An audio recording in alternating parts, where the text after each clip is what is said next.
La historia de Gedeón es una de las más sorprendentes e inspiradoras de la Biblia. En medio de la opresión de los madianitas, Dios eligió a un hombre común y corriente, lleno de dudas y temores, para guiar a Israel en una de las victorias más extraordinarias. Gedeón, que se consideraba el más pequeño de su casa, fue llamado por Dios para mostrar que la verdadera fuerza no proviene del poder humano, sino de la confianza en el Señor. Su historia nos muestra que Dios usa a los débiles para confundir a los fuertes y también revela los peligros de la idolatría y la ambición, trayendo importantes lecciones sobre la fe, la humildad y la obediencia. Gedeón nació en una época de gran sufrimiento para Israel. Los madianitas, un pueblo cruel y despiadado, saqueaban las tierras de los israelitas año tras año, destruyendo cosechas y apoderándose de lo poco que quedaba. Los israelitas se escondieron en cuevas de las montañas, aterrorizados, mientras veían cómo sus cultivos, su ganado e incluso sus familias eran destruidos o arrebatados. El escenario era de total desesperación. Gedeón vivía en Ofra, una pequeña aldea de la tribu de Manasés. Era hijo de Joás, y como muchos israelitas de esa época, apenas podía imaginar cómo podrían cambiar las vidas de su pueblo. Era un hombre sencillo, alguien que nunca destacaría entre los guerreros de su tribu, ni habría imaginado que podría liderar un ejército. No fue visto como un líder. De hecho, Gedeón se veía a sí mismo como el más pequeño de su familia, y a su familia como la menos importante de todos. La opresión de los madianitas había quebrantado el espíritu del pueblo de Dios. Pero incluso en medio del caos y el miedo, algo sorprendente estaba a punto de suceder. La situación de Israel había llegado a un punto insoportable, y la ayuda que esperaban no vendría de un ejército fuerte ni de un rey poderoso. No. La ayuda llegaría de un lugar improbable, de alguien que, hasta ese momento, no era más que un granjero escondido y asustado. Un día, mientras Gedeón estaba amasando el trigo en el lagar escondido de los madianitas, sucedió algo extraordinario. Estaba solo, atendiendo lo poco que quedaba de la cosecha, tratando de asegurarse de que su familia tuviera comida. El miedo a los enemigos le hacía actuar con cautela y cada sonido del viento le mantenía alerta. Fue en ese momento de tensión que apareció una figura inesperada. Un hombre a primera vista común, pero que Gideón pronto se daría cuenta de que era diferente.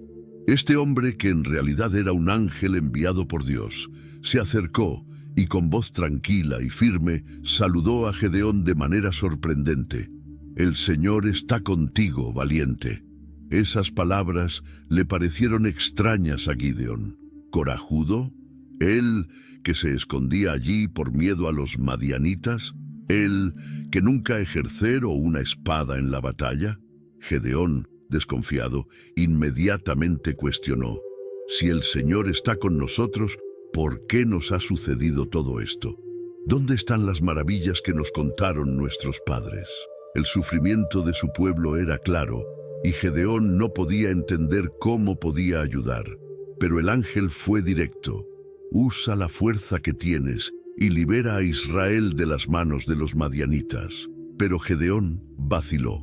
A pesar de las palabras del ángel, Gedeón todavía estaba lleno de dudas. Sabía que provenía de la familia más pequeña de su tribu y no tenía la confianza para liderar a nadie, y que el llamado era demasiado grande para un hombre tan sencillo. Antes de dar cualquier paso, necesitaba certeza. Entonces, en una mezcla de precaución y miedo, pidió una señal al Señor. Gedeón preparó un cabrito y pan sin levadura, los puso sobre una roca y esperó. El ángel extendió su bastón y en un abrir y cerrar de ojos, de la roca surgió fuego que consumió la ofrenda. Gedeón quedó atónito, le temblaban las piernas y supo que realmente había visto al mensajero de Dios. Pero la tarea no sería fácil. Esa misma noche, Dios le dio a Gedeón una orden directa: destruir el altar de Baal que su propio padre había erigido y derribar el ídolo de Asera. La idolatría se había extendido entre el pueblo y este fue el primer paso hacia la liberación de Israel. Gedeón, todavía temeroso, hizo lo que el Señor le ordenó, pero al amparo de la oscuridad. Sabía que al amanecer el pueblo no estaría contento. A la mañana siguiente, la ciudad estaba alborotada. Los hombres pronto descubrieron que Gedeón había destruido el altar y exigieron su muerte. Sin embargo, Joás, el padre de Gedeón, dio un paso inesperado. Si Baal es Dios, que luche por sí mismo. Estas palabras protegido Gedeón, pero ahora todos lo conocían.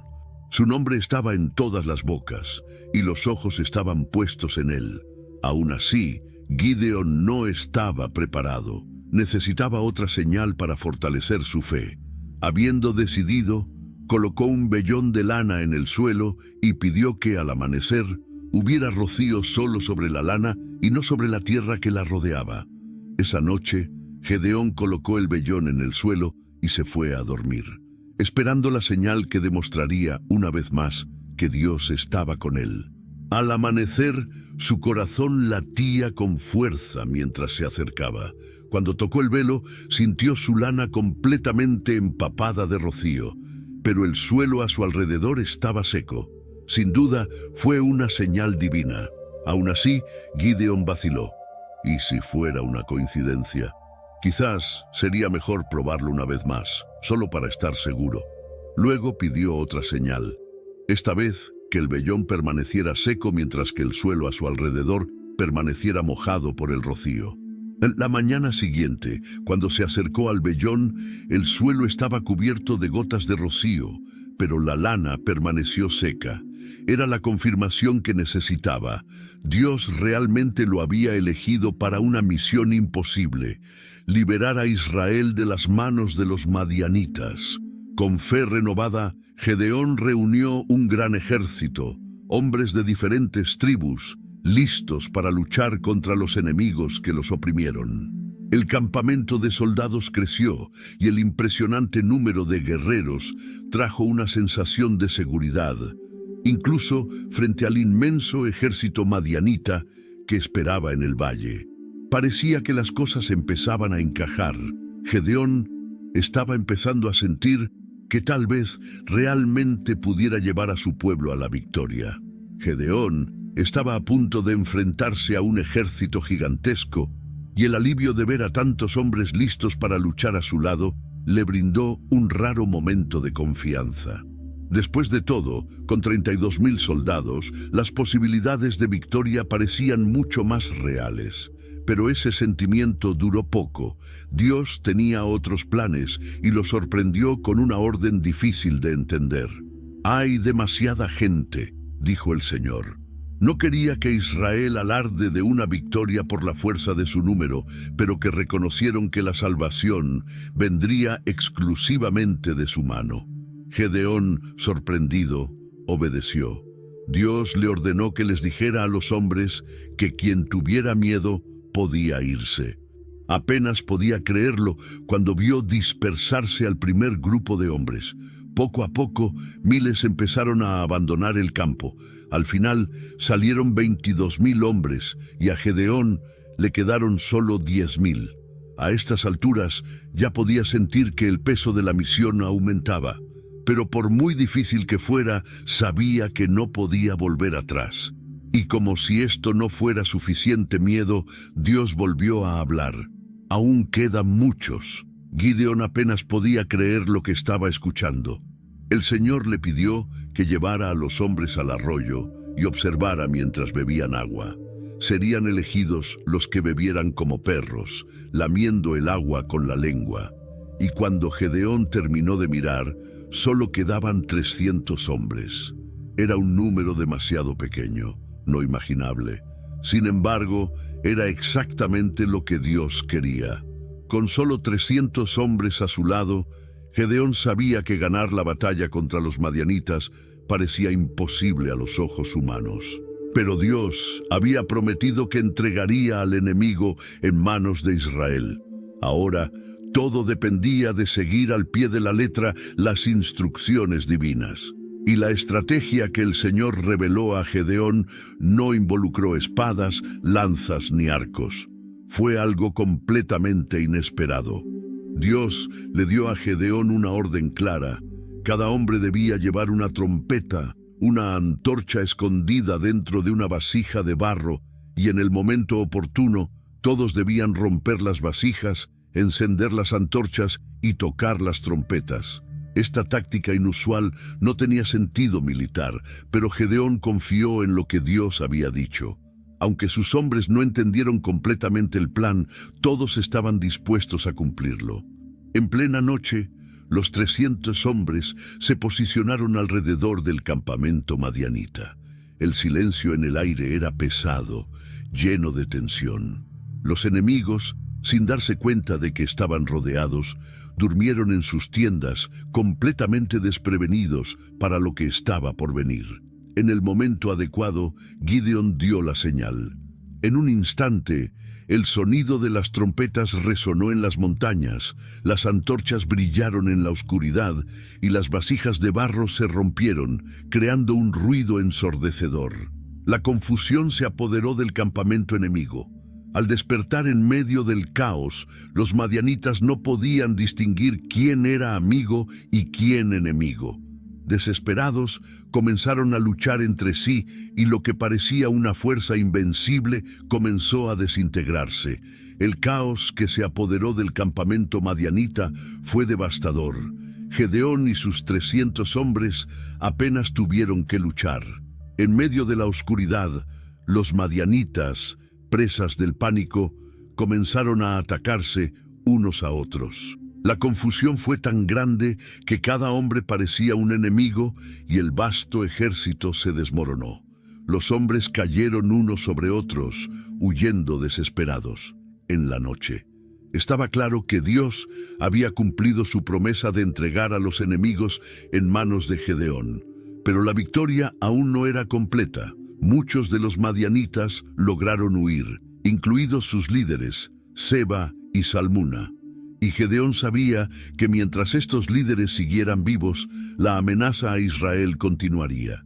Entonces, sin dudarlo, él y sus hombres partieron en su persecución, a pesar de que estaban exhaustos después de la batalla. Gedeón no descansaría hasta que la misión estuvo completa.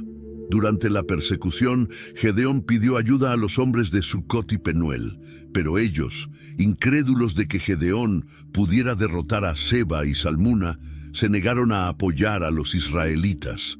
Este rechazo, sin embargo, no debilitó la determinación de Gideón.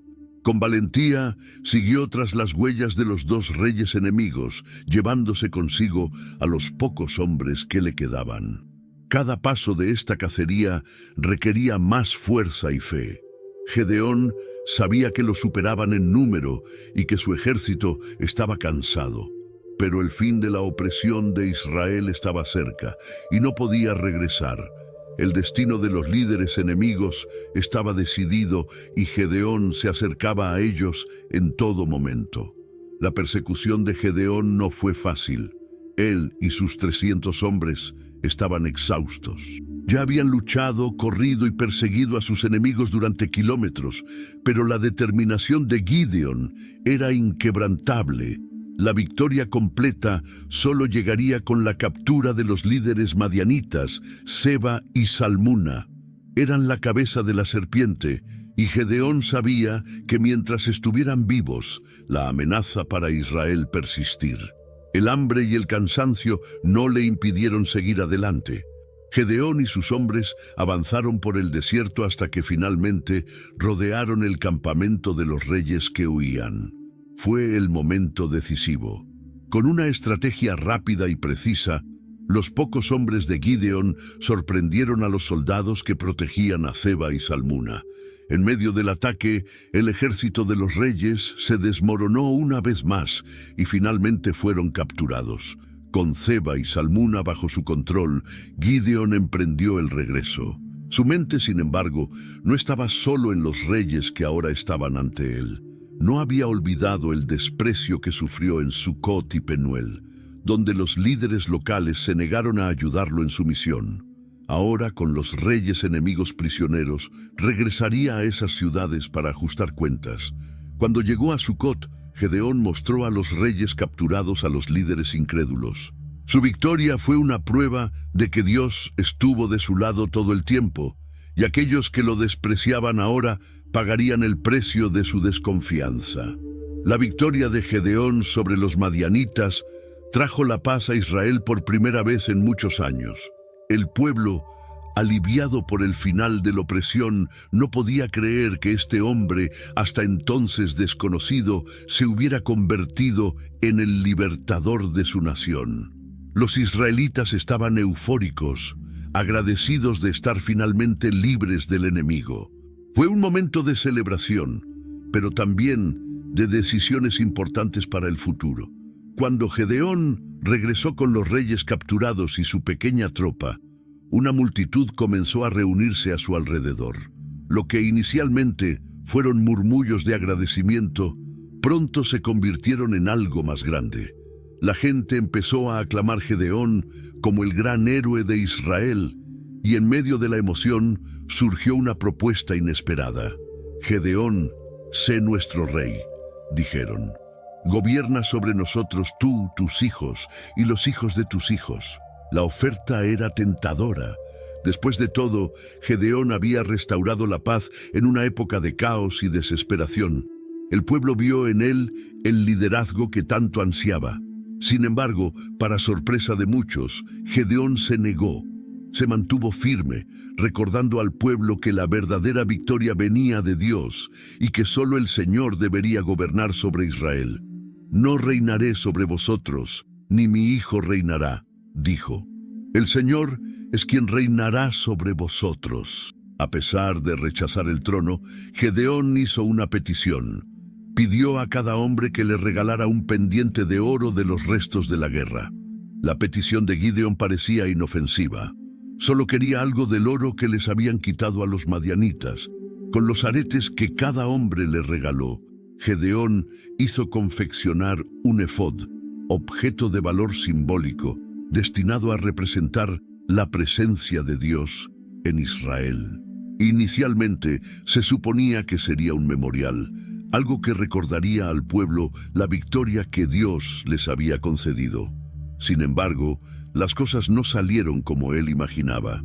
El efod, hecho de oro brillante, se convirtió en una pieza central en Ofra, la ciudad natal de Gedeón.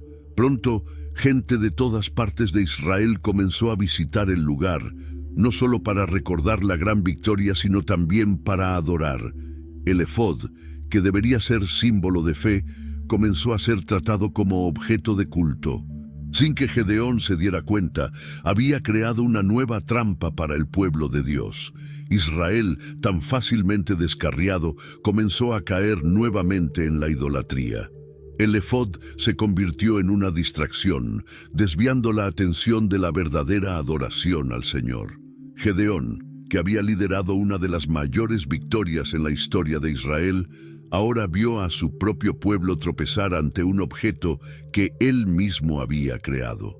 Gedeón vivió muchos años después de su victoria sobre los madianitas. Durante este tiempo, Israel disfrutó de una paz que no había experimentado en mucho tiempo. El pueblo respetaba a Gedeón y recordaba cómo Dios lo había usado para liberarlos. Tuvo muchos hijos y su vida parecía tranquila en Ofra. Gedeón fue sin duda uno de los mejores jueces de Israel, pero su tiempo en la tierra estaba llegando a su fin. Con su muerte, algo empezó a cambiar rápidamente. La ausencia de su liderazgo abrió espacio para el viejo problema que siempre rodeó a Israel: la idolatría. El efod de oro que él había mandado hacer siguió siendo una piedra de tropiezo para el pueblo. Sin Gedeón para guiarlos, los corazones de los israelitas se volvieron una vez más hacia dioses falsos. El ciclo de desobediencia, que parecía interrumpido, pronto volvió con fuerza. Sin embargo, la idolatría no fue el único problema que surgió. Uno de los hijos de Gedeón, Abimelec, vio la oportunidad de tomar el poder. A diferencia de su padre, que se negó a ser rey, Abimelec no compartió la misma humildad. Ambicioso y sin escrúpulos, comenzó a idear un plan para convertirse en gobernante de Israel. A Abimelec no le importaba la adoración de Dios ni la verdadera justicia. Su único objetivo era el trono, y para lograrlo estaba dispuesto a hacer lo impensable. La muerte de Gedeón dejó un vacío que su hijo pretendía llenar, pero el camino que elegiría Abimelec estaría marcado por la sangre y la traición. Abimelec, hijo de Gedeón, pronto demostró ser un hombre muy diferente a su padre. Impulsado por la ambición y el deseo de poder, no escatimó esfuerzos para lograr su objetivo. En lugar de ser un líder guiado por la fe y el temor de Dios, Abimelec decidió tomar el trono por la fuerza y en un acto impactante se dirigió hacia sus hermanos, los hijos de Gedeón, y los mató sin piedad, a todos excepto a Jotam, que logró escapar. Esta masacre fue un intento brutal de eliminar a cualquier competidor por el poder. Muertos sus hermanos, Abimelec se proclamó rey en Siquem. Pero su reinado estuvo marcado por la violencia y la falta de justicia. Gobernó con mano de hierro y el pueblo pronto se encontró en un nuevo ciclo de sufrimiento, muy diferente de la paz que habían experimentado durante la vida de Gedeón. Abimelec, que se suponía debía honrar el legado de su padre, se convirtió en el opresor que Gedeón luchó tan duro para derrotar. Sin embargo, la ambición de Abimelec también provocó su caída. Su gobierno fue corto y lleno de conflictos. Finalmente, se enfrentó a una rebelión y en una de las batallas, cuando intentaba tomar una ciudad, fue golpeado en la cabeza por una piedra arrojada por una mujer. Herido y humillado, pidió a uno de sus soldados que lo matara con una espada, para que no se dijera que una mujer le había quitado la vida. Y así terminó el reinado de Abimelec.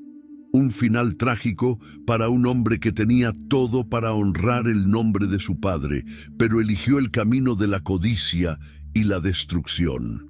La paz que Gedeón había logrado se vino abajo rápidamente e Israel volvió al ciclo de idolatría y caos. La historia de Gedeón está marcada por impresionantes giros y vueltas que muestran que Dios elige a aquellos que, a los ojos humanos, parecen insignificantes para lograr grandes cosas. Gedeón empezó como un hombre corriente, oculto, lleno de dudas e inseguridades. Sin embargo, fue precisamente esta debilidad la que Dios usó para demostrar su poder. La victoria sobre los madianitas no se logró por la fuerza ni por el número de soldados, sino por la obediencia a Dios, quien dejó claro que es Él quien concede la victoria, incluso en las situaciones más improbables. El viaje de Gedeón nos enseña acerca de la fe. A pesar de sus dudas, dio pasos valientes, confiando en las señales que Dios le enviaba. Su disposición a seguir la guía divina, incluso cuando todo parecía imposible, muestra hasta qué punto la confianza en Dios puede transformar lo imposible en realidad. Gedeón dirigió una pequeña tropa de 300 hombres contra un vasto ejército y aún así triunfó. Pero la historia de Gedeón también trae consigo importantes advertencias. Después de su gran victoria, el efod de oro, creado con buenas intenciones, se convirtió en un vínculo de idolatría para Israel.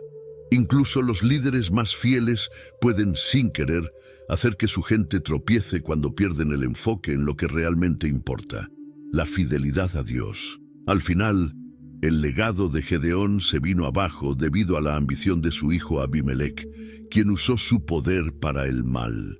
La historia nos advierte sobre los peligros de la vanidad y la sed de control, recordándonos que sin Dios, incluso los mayores triunfos pueden desmoronarse. La mayor lección de Gedeón es clara. Cuando ponemos nuestra confianza en Dios, Él hace lo imposible, pero nunca podemos olvidar que toda la gloria le pertenece a Él y no al hombre. Si te gustó la historia de Gedeón y quieres seguir siguiendo otras historias de fe y superación, asegúrate de darle me gusta a este video y compartirlo con tus seres queridos.